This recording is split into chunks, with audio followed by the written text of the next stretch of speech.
people talk about different silver linings, but if nothing else has shown us that it's one world, no matter what else you say, everybody is dealing with this. It's one of the very few things everybody has had to deal with, from the top to the bottom. The great equalizer. Doesn't matter how much money you have, how nice your house is, you're stuck inside of it right now. And we're all struggling with that. And it's a really unique opportunity as an artist, as a writer, to be navigating, wow, there's such a universality to what I'm going through right now, to feeling claustrophobic, to feeling like I got to bust the fuck out. And different people are using that as an opportunity to transport you somewhere else, take you into a completely other world where this isn't real and you can just get lost in somebody else's story. I have always, since the start of my career, taken the different route and tried to show, warts and all, what I'm going through, reflect back unrest or turmoil, or hope and optimism, just depending on the mood I'm in that day. You know, like, I didn't want a job. That's how I ended up being a musician. It's a feeling that I've had that has been, when I talk to other artists, we all relate. It's like,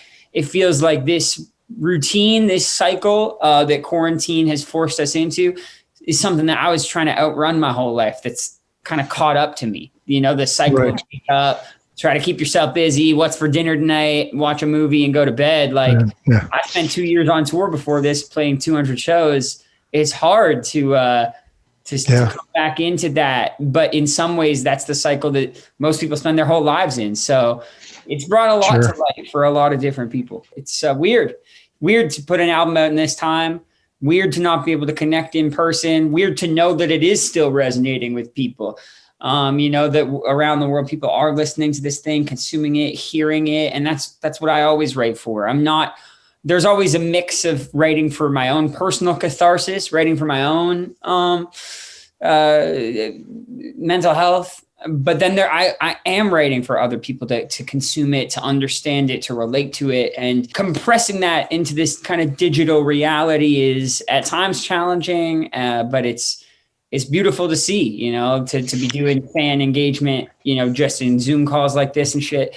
Yeah. There are things about it that suck. And there's also something that's quite, you know, powerful about watching this thing happen while being stuck inside. You know, in a normal year, I'd be getting on the Death of an Optimist tour and kissing my girlfriend goodbye and seeing her in 10 months. And unfortunately, instead, I'm trying to figure out what next. You know, we're doing videos, dancing around the restrictions in place and writing more music, because that's what you can do in this time. For all of 2021, I announced, quite spontaneously, without ever really having a plan, I announced I was going to do a live stream on YouTube every single Sunday.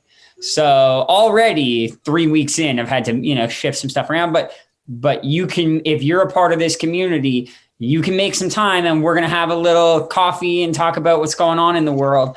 And we connect through that. You know, I get fans sending me in stories and sending covers that they're doing. I'm showcasing other bands that are drawing from my music as inspiration. I'm trying to build a space for us all to connect, because the reality that is out of our control, which is this pandemic, does not in any way limit our desire to connect, our need to connect. Like, we need to feel this thing. And I think very early on when I began doing Grandson, it was very important to me.